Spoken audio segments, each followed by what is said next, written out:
मित्रांनो नमस्कार. मी ट्रेन कुबेर चॅनलमध्ये स्वागत आहे. तर सर आज आम्ही कोल्हापूरला आलो आहे संदीप सरांकडे. तर सर तुमचे पूर्ण नाव, पूर्ण पत्ता आमच्या व्ह्यूअर्सना पाठवून सांगा. माझं नाव संदीप दत्तात्रय तोरसकर, राहणार कुंभोज, तालुका हातकणंगले, जिल्हा कोल्हापूर. ओके. तर सरांनी आपल्याकडे एक 8 दिवसापूर्वी हे 800 अंड्याचं इन्क्युबेटर आपल्याकडे ऑर्डर केलं होतं. तर एक 8 दिवसानंतर आम्ही त्यांना आज डिलिव्हरीसाठी आलो आहे. तर सर सांगा तुमच्याकडे कोणत्या-कोणत्या ब्रीडचे तुम्ही काम करता याच्यामध्ये? कोणत्या ब्रीडमध्ये काम करणार आहेत? आता ब्लॅक ॲस्ट्रोडॉम जे आहे त्या ब्रीडवरती काम करणार आहे आपण. ओके. तर तुमच्याकडे काय-काय भेटणार त्याच्यामध्ये आता? आपल्याकडे पिल्ली, अंडी आणि मोठा पक्षी भेटणार. म्हणजे पिल्ले आपल्याकडे किती दिवसाचे मिळतील? 1 दिवसाचे वगैरे? 1 दिवसाचे पण मिळतील, 7 दिवसाचे मिळतील, 14 दिवसाचे मिळतील. पूर्ण वॅक्सिनेशन केलेले पूर्ण वॅक्सिन केले पिल्ले मिळून जातील आणि अंडे वगैरे सर्व तुमच्याकडे मिळून जाईल मला. मिळून जातील. Okay sir.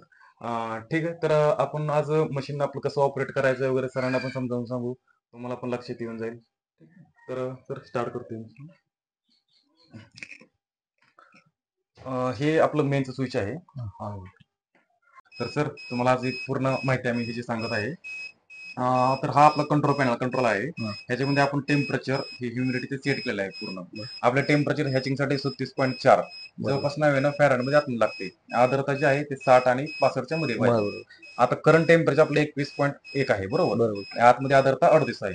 अलार्म जे येत आहे ना, अलार्म काय येत आहे, टेम्परेचर आपलं डाऊन आहे त्याच्यामुळे अलार्म येत आहे आणि हे आर्द्रता आपली जास्त आहे. तर हे मेंटेन होण्यासाठी जवळपास अर्धा तास टाइम लागतो. बरोबर. ठीक आहे. जर मधूनच असं अलार्म येत असेल तर मशीनमध्ये काय प्रॉब्लेम आला. म्हणजे प्रॉब्लेम कधी येतो जर व्होल्टेज काय कमी असेल तर टेम्परेचर डाऊन होऊन लाईट गेली असेल, लाईट जाऊन आली तर टेम्परेचर डाऊन होणार आणि तुमचं अलार्म वाजणार. बरोबर. समजा तुमचं बाहेर पाणी ठेवलं तुम्ही, बाहेरचं पाणी जर संपलं, पाणी संपलं तरी पण अलार्म येतो असा. ठीक आहे.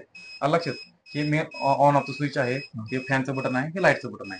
हे बटन काय फॅनचं वगैरे काय तुम्हाला ऑफ करायचं काम नाही, कंटिन्यू तो फॅन चालू राहायला पाहिजे. बरोबर. ठीक आहे. लक्षात तुमच्या आली.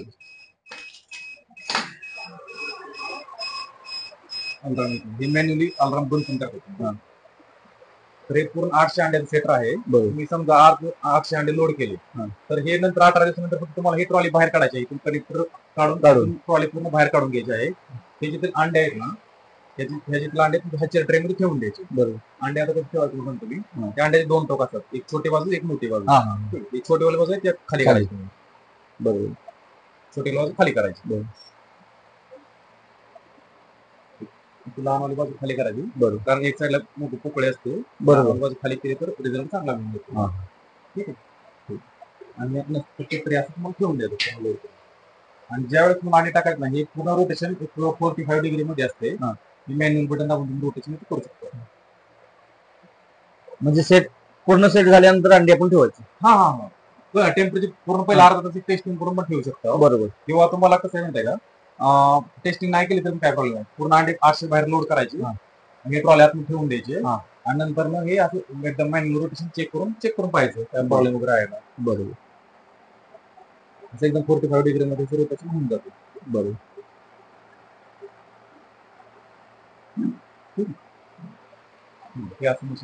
खाली तुम्हाला काय लक्ष ठेवायचं, 18 दिवसानंतर काय करायचं, हे रोटेशन मॅन्युअल सरळ करायचं, हे बटन दाबून करायचं. बरं.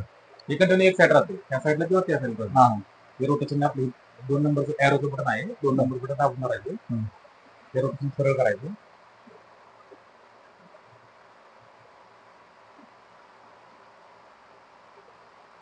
हे सरळ झालं. हे व्यवस्थित असेल तरी फक्त काढून घ्यायचे. बरं. तुम्ही टॉर्च लावून मोबाईलच्या टॉर्च हे अंडे पण चेक करू शकता, फॅनली करू शकता. बरं. ज्यामध्ये पिल्ले आहेत ते पूर्ण ब्लॅक दिसते, ज्यामध्ये पिल्ले तयार नाही ते पूर्ण असं एकदम गेट वरती येणार. ते अंडे काढून टाकायचे. आणि हे जिथले अंडे तुम्हाला ह्याच्या ट्रे दिलेत आपण त्या ह्याच्या ट्रे मध्ये ठेवून द्यायचे. ओके. नुसतं अंडे यातनं काढायचे आणि त्या ट्रे मध्ये ठेवायचे. हो. खालच्या साईडला. खालच्या साईड नाही, आपल्या ह्याच्या ट्रे मध्ये खाली ट्रे. तेच घ्यायचं. हो. त्या ट्रे मध्ये ठेवायचं. तर ह्याच्यामध्ये फक्त तुम्ही असे अंडे कॅनले करून 18 दिवसांमध्ये एका ट्रे मध्ये जवळपास 100 ते 110 अंडे बसतात. 100 ठेवून द्यायचे. हे सेटरचे 8 ट्रे आहेत आणि हे पण तुम्हाला 8 ट्रे दिले जातात. बरोबर. ठीक आहे. हे ट्रे 2 ट्रे असे एकावरती 8 ट्रे बसून जातात. हे ट्रे काढल्यानंतर हे सगळं पूर्ण मोकळं होतं ना, हे ट्रॉली बाहेर पूर्ण मोकळं. हे नंतर एकावर ट्रे ठेवून द्यायचे. एक दिवशी तुमच्या पूर्ण पिल्ले निघून जातात. ठीक आहे. ओके. फक्त तुम्हाला लक्ष काय ठेवायचं ह्याच्यामध्ये, खालचं पाण्याचं बरोबर. पाणी संपलं नाही पाहिजे, पाण्यातून घाण खाली गेली नाही पाहिजे. जर थोडीशी जर घाण गेली तर फिल्ट्रेशनचं पाणी पाहिजे. हो फिल्टरचं पाणी टाकून द्यायचं, म्हणजे खाली काय प्रॉब्लेम येत नाही. बरोबर. छोटासा वॉल असतो, वॉल मध्ये जर घाण अडकली ना हा. तर पाणी नाही येऊन बरोबर. हे प्रॉब्लेम म्हणजे आत पाणी येत नाही. तसं काय प्रॉब्लेम येणार नाही तुम्हाला, कारण ते अलार्म वगैरे येऊन जातो. बरोबर. समजली माहिती तुम्हाला सगळी पूर्ण. चालतं. काय प्रॉब्लेम असेल तर काय अडचण असेल तर विचारून घ्या. चालतं. तर बाकी कोणाचं मशीन वगैरे पाहिजे असेल तर आम्हाला कॉन्टॅक्ट करू शकता. आणि जर ब्लॅक ॲस्ट्रोलोकचे पिल्ले वगैरे जर पाहिजे असेल तर संदीप सरांसोबत कॉन्टॅक्ट करू शकता. त्यांचा नंबर वगैरे डिस्क्रिप्शन आम्ही देऊन देऊ. धन्यवाद. धन्यवाद.